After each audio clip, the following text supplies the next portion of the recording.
Warren Buffett and Charlie Munger. 100 Years of Financial Wisdom in Just 4 Hours. Part 2. I am going to tell you something that sounds absurd, but it can save your financial life.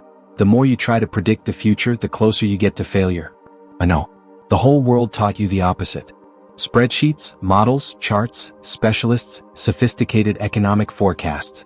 But let me ask you something. If these people truly knew what was going to happen, why did so many of them collapse exactly when they trusted those models the most? Today, I want to show you 4 simple principles that guided some of the safest and most profitable decisions in history, and that, if you ignore them, can lead you to repeat the same mistakes that destroyed brilliant people. And yes, I have seen this happen up close. When I talk about risk, most people already start with the wrong definition. They think of risk as something that fluctuates, that goes up and down, that appears on a phone screen in red or green. But that was never real risk. Volatility is just noise. Real risk is what you do not see, what does not show up in the report, what has never happened before, and precisely for that reason it catches everyone off guard. I have seen this closely. I have seen massive institutions, full of extremely intelligent people, with weekly risk committees, highly advanced mathematical models, flawless charts, everything organized into beautiful, well-formatted columns. And even so, they had no idea about the risk they were taking. None. Zero. Because they were looking only at the past, trying to predict the future based on things that had already happened. And life does not work that way. Let me ask you a very direct question. How many times have you made an important decision in your life just because it has always been this way? I have always had this job. It has always worked like this. It has always paid well. It has always been safe. Now look around. How many people do you know who believed they were safe until the day they were not anymore? And it was not because they were irresponsible. It was because they could not imagine a scenario different from the one they were used to. Human beings have enormous difficulty imagining the improbable. There is even a name for this in psychology: normalcy bias. We tend to believe that tomorrow will be just a repetition of yesterday. And that is exactly where the danger lives. Because the biggest disasters, financial or personal, never give notice. They do not ask for permission. They do not appear in any spreadsheet. There was a specific situation that never left my mind. I was observing an organization that decided to cut costs after a major strategic decision. They cut entire departments, including people who were supposed to help think about the business in a broader way. Everything looked very rational on paper.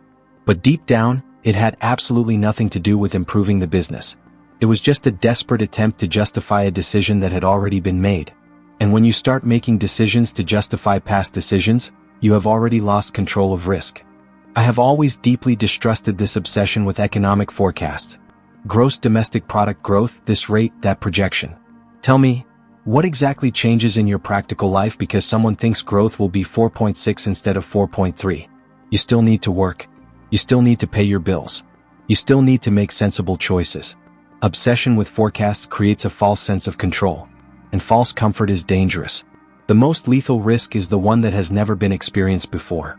Traditional financial models simply cannot capture that. They are trained on historical data. But real crises do not respect history. They appear precisely when everyone believes everything is under control. That is how it happened in many crises throughout history, and it will keep happening because this is not a technology problem. It is a human problem. I have always believed that, in the real world, you need someone who can look at a scenario and ask, what if something completely different happens? Not something unlikely within the model. Something that does not exist in the model. New financial instruments, new market behaviors, new forms of leverage, new invisible dependencies. That is what destroys companies, fortunes, and careers. And here comes something almost no one likes to admit. Many times to reduce risk, you need to give up opportunities. Yes, you might lose money. Yes, you might look too conservative. But missing an opportunity hurts far less than being eliminated from the game. I have always preferred to lose potential gains rather than risk an irreversible loss. This applies to investments, but it also applies to life. Relationships, careers, personal financial decisions. How many people put themselves in extremely fragile situations because everything seemed under control? How many live at the edge, without reserves, without margin for error, betting that nothing unexpected will happen? And when it does, the impact is devastating, not only financially but emotionally. Serious studies show that the biggest source of financial stress is not earning little, but living exposed to risks that the person does not fully understand. The constant feeling of vulnerability corrodes the mind. It affects sleep. It affects decision-making. It affects health. And all of this could be avoided with one simple question that almost no one asks. What could go wrong here that I have not considered yet? I spend a lot of time thinking about exactly that. Not about what will go right, but about what could go wrong in unexpected ways. And not because I am pessimistic. Quite the opposite. It is because I want to keep playing. I want to stay alive in the financial game, in the business game, in the game of life. If there is one thing I have learned, it is this. Those who ignore invisible risks are only postponing the problem. Sooner or later, reality collects its bill. And when it does not accept excuses, it does not accept technical explanations, and it does not accept beautiful models. It only accepts preparation, or the lack of it. There is a truth almost no one accepts until it is too late. Surviving is more important than earning more. This sounds strange in a world obsessed with performance, returns, and accelerated growth. But I learned early on that seeking the highest possible return usually demands something in exchange, and that something is almost always fragility. Many people live as if tomorrow were guaranteed, as if the job were safe, as if credit would never dry up, as if the market would always be willing to finance the next step. And it is exactly this excess confidence that turns small mistakes into enormous tragedies. Because when you depend too much on everything going right, anything that goes wrong becomes a disaster. I have always asked myself a simple question before any important decision: does this make me stronger, or just more optimistic? These are very different things. Optimism does not sustain anyone in a crisis. Structure does. There was a period when I could easily have used more debt. The numbers said it made sense. Simulations showed higher returns. Other people were doing exactly that and being praised for it. But something deeply bothered me. That plan only worked if the world kept cooperating. And the world does not sign contracts with anyone. So I chose something else. I chose liquidity.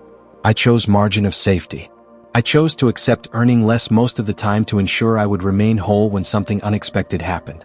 And let me tell you, that choice completely changes the way you live. Sleeping peacefully does not appear on a bank statement, but it shows up in your health, your mood, and your mental clarity. I have seen the other side of this story. I have seen massive institutions full of brilliant people, extremely confident, with impressive returns for years, collapse in a matter of weeks. Not because they were foolish, but because they were too exposed. When market confidence disappeared, when credit evaporated, they discovered too late that they had nowhere to run. That is not bad luck. That is lack of structural survival. A classic example of this was what happened to major investment banks during the crisis of 2008. 4 years, extremely high returns, record bonuses, a sense of invincibility. But all of that was supported by extreme leverage. When the environment changed, there was no cushion. There was no time. There was no choice. Some simply disappeared. Intelligence was not lacking. Humility in the face of risk was. Now bring this into your own life. How many people live with their budget at the limit? With no reserves at all. Depending on nothing going wrong. One health issue, one layoff, one drop in income, and everything collapses. And the cruelest part is that this creates a cycle. The more pressured the person becomes, the worse the decisions they make. Anxiety becomes a silent enemy. I clearly remember a phase when I could have easily increased my standard of living. More comfort, more status, more of everything. But that would have meant reducing my margin of safety. It would have meant becoming dependent on constant results. I refused. And it was not an obvious decision. There was doubt. There was comparison with other people. There was that inner voice saying, "You are being too conservative." Today, looking back, I understand. That decision did not make me richer at that moment, but it made me free. Free to go through difficult periods without panic. Free to make calm decisions when others were desperate. Free to say no when saying yes seemed mandatory. Research in financial psychology shows something curious. Beyond a certain level, more money does not increase happiness, but more insecurity drastically reduces well-being. People who are too exposed live in a constant state of alert, even when they are winning. The body feels it. The mind feels it. Life feels it. Surviving is not about being fearful. Surviving is about being strategic. It is about understanding that the real game is not about winning every round, but about not being eliminated. Those who stay in the game long enough eventually find good opportunities. Those who expose themselves too much might even win fast, but they risk leaving forever. If you keep only one thing from all of this, let it be this. Earning a little less today may be the price for staying in the game tomorrow. And in my experience, that is a price that is always worth paying. There is a silent mistake that destroys more opportunities than crises, more money than bad decisions, and more futures than lack of information. This mistake is called indecision disguised as prudence. People think they are being careful when, in reality, they are just afraid of taking responsibility. I learned something that may sound arrogant at first but is liberating. If I cannot decide quickly, I simply do not decide. And it is not because I am impulsive. It is exactly the opposite. It is because when something is within my field of understanding, the decision is usually obvious. When it is not, no additional time will turn ignorance into clarity. Let me ask you something that happens to almost everyone. How many times have you spent weeks, months, sometimes years thinking about an important decision? Changing jobs, starting a business, investing in something you understand. And the more you thought, the more confused you became. Not because data was missing, but because conviction was. Conviction comes from prior preparation, not from endless analysis. I spend far more time deciding what I will not consider than analyzing what remains. Most people do exactly the opposite. They expose themselves to everything. All opinions, all scenarios, all noise, and then they are surprised when they freeze. I have always known very quickly whether something was actionable or not, often within the first minutes of a conversation. And that makes some people think I am rude. In reality, I am being respectful of time, mine and theirs. Because there is nothing more dishonest than pretending interest in something you know you will not do. There is a dangerous idea that good decisions require long periods of reflection. No. Good decisions require solid foundations built over years. When the opportunity appears, you simply recognize something that is already ready inside you. That is why, when something truly fits, the decision can be made in minutes. Now let me tell you about a mistake that still bothers me. There was an exceptional company that I understood deeply. Simple business, clear competitive advantage, competent management. The price was good. I started buying. But when the price went up a little, something trivial happened. I got attached to the old price. I thought it might come back. I waited. I hesitated. That hesitation was costly. Very costly. Not because the company stopped being good, but because I allowed an arbitrary number to become more important than the reality of the business. This is a classic psychological bias. Anchoring. The brain clings to an initial reference point and continues to use it, even when it no longer makes any sense. How many times have you failed to act because it is not like it used to be? The price is not the same. The condition is not the same. The perfect moment has passed. Meanwhile, life goes on. The market goes on. Opportunities go on. Indecision is rarely neutral. Most of the time, it is a bad decision in disguise. There is another, even more subtle aspect here. When you take too long to decide, you transfer the decision to the environment, to the market, to the boss, to chance. You stop being the protagonist. And this comes with a huge psychological cost because deep down you know you did not choose. You just let it happen. Research in neuroscience shows that excess options and information activate areas of the brain linked to anxiety and paralysis. It is not lack of ability. It is overload. That is why people who establish clear criteria in advance decide better and faster. They are not guessing. They are filtering. Today, when something crosses my path, the question is simple. Is this within what I deeply understand? If the answer is no, I discard it without guilt. If the answer is yes, I act without drama. And interestingly, this brings enormous peace. Because you stop living hostage to what if. If you keep postponing important decisions, maybe the problem is not lack of time or information. Maybe it is lack of clear criteria. Deciding quickly is not haste. It is respect for your own judgment. And learning to trust it is one of the hardest and most liberating steps someone can take. There is a very dangerous illusion going around, the idea that high intelligence is enough to guarantee good results. I never believed that. In practice, I have seen exactly the opposite happen countless times. Extremely brilliant people with fast reasoning, incredible memory, impressive technical mastery, destroyed by their own inability to control simple emotions. The truth is uncomfortable, but it needs to be said. Without emotional discipline, intellect becomes a weapon against yourself. Because the more intelligent someone is, the better they become at justifying bad decisions. They create sophisticated narratives, elegant arguments, technical explanations, all to cover impulses, vanity, or fear. I learned early that this game does not require genius. It requires temperament. It requires knowing how to stay still when everyone else is running. It requires enduring the discomfort of looking wrong in the short term. It requires resisting the almost childish need to always be doing something. There was a period in my life when I consumed information almost obsessively. Reports, books, articles, data, numbers. I thought that the more I knew, the better my decisions would be. Until I realized something unsettling. I was not becoming wiser, I was becoming more confident than I should have been. Excess information was not clarifying, it was inflating my ego. That was when I understood a fundamental difference that few people notice. Information is not wisdom.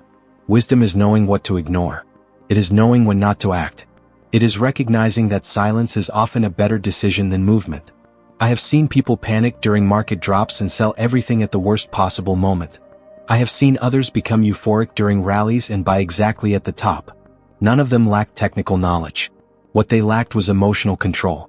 Fear and greed are primitive, powerful forces, and they do not respect diplomas. Neuroscience explains this very well. In situations of financial stress, the amygdala, the part of the brain linked to survival, takes control. Rational thinking loses space. The person reacts instead of deciding, and then rationalizes the mistake to protect their identity. It is a silent and devastating cycle. I had to learn many times the hard way that doing nothing is a skill. Staying quiet while the world screams requires strength. It requires humility. It requires accepting that you do not need to be right all the time. That you do not need to participate in every opportunity. That you do not need to prove anything to anyone. There were situations where I simply stepped away. Not because I did not understand, but because I sensed something wrong in my own emotional state. Anxiety, worry, excessive excitement. These are warning signs. When strong emotions enter the scene, the probability of error increases dramatically. Ignoring this is playing with fire. Research on well-being and decision-making shows that people with greater emotional self-control not only make better decisions, but also live with less regret. They suffer less from past mistakes because they know they decided from a balanced mental state. That is freedom. In the end, the greatest asset someone can build is not money, nor technical knowledge. It is internal stability. Because when you control your emotions, you control your decisions. And when you control your decisions, you stop being pushed around by the cycles of the world. Learning this is not fast. It is not glamorous. But it is transformative. And in my experience, this is what separates those who cross decades with consistency from those who shine for a moment and then disappear. If there is one thing I truly want to be clear after all of this, it is this. It is not about being smarter, it is about being more solid. Throughout life, I have seen many brilliant people fall not for lack of knowledge, but because of excess confidence, haste, uncontrolled emotion, and unnecessary exposure to risk. The game was never about predicting the future. It was always about being prepared for it, even when it comes in a way no one imagined. When you learn to protect your base, respect your limits, decide with clarity, and control your emotions, something changes inside you. You begin to see the world with less anxiety and more lucidity. You start making choices that do not depend on others' approval or the promise of quick gains. And little by little, without noise, you become better, calmer, more aware, stronger. That is exactly the kind of evolution that builds lasting results. One step at a time. One mindset adjustment at a time. Today, maybe you took only a small step. But small steps, when consistent, completely change destiny. I left the next video on the screen because there we climb one more step on this journey. A step that helps you see better, decide better, and live better. Thank you for staying with me until here. I will see you in the next video.